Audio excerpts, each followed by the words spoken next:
Aunty चिया बन्छ? चिया पसलको आन्टीलाई मैले सोधेँ। बन्छ बाबु, कतिवटा हो? एउटा ब्ल्याक टी गरिदिनुहोस् न। ए हस्, बस्दै गर्नुहोस् न। ए आन्टी सुन्नुहोस् त, अनि चुरोट पनि पाइन्छ? हामी चुरोट बेच्दैनौँ नि बाबु। तिमी यस्तो जवान केटाहरू सबै आफ्नो छोरा जस्तो लाग्छ, अनि आफ्नो छोराहरूलाई कसरी कुलतमा फसेको हेर्न सक्छु र म छक्क परेँ। काठमाडौँको अधिकांश होटेलहरूमा चुरोट र चिया सँगै बेचिन्छ।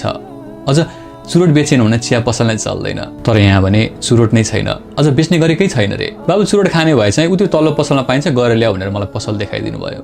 घरबाट टाढा भएपछि घरको याद नआउने त कुरै भएन। त्यसमाथि चिया पसलको आन्टीले छोरा भनेपछि चुरोट पिउने आँटे आएन। मैले चिया मात्र पिउने निर्णय गरेँ। उहाँ चिया मेरो टेबलमा राख्दै करेसा बारीमा रोपेको धनियाँको सासानो मुठो बनाउँदै बोल्न लाग्नुभयो। तिमी जस्तै छोरो थियो, कुलतमा फस्यो, पहिले चुरोट खान थाल्यो। चुरोटबाट बिस्तारै गाँजामा, साथीभाइको सङ्गतले गाँजाबाट खै केमा पुग्न थाल्यो। नखा भनेर धेरै सम्झाइ बुझाइ गऱ्यौँ। एक्लो छोरो रिसाए पनि माया लाग्ने। उसको हरेक चाहना पुरा गर्न केही नाइनास्ती गर्न सकेनौँ। हुर्किँदै गयो, उसले चाहेको कुरा मन खुसी गर्दै गयो। अनि अहिले चाहिँ उसले चुरोट छोड्यो आन्टी? मैले चियाको ग्लास अगाडि बढाउँदै सोधेको थिएँ। अहिले उसले चाहेर पनि खान सक्दैन, अनि हामी खाऊ बाबु भनेर भन्न पनि सक्दैनौँ। साँझ मम्मी ढोका खोल न भन्छ कि जस्तो लाग्छ।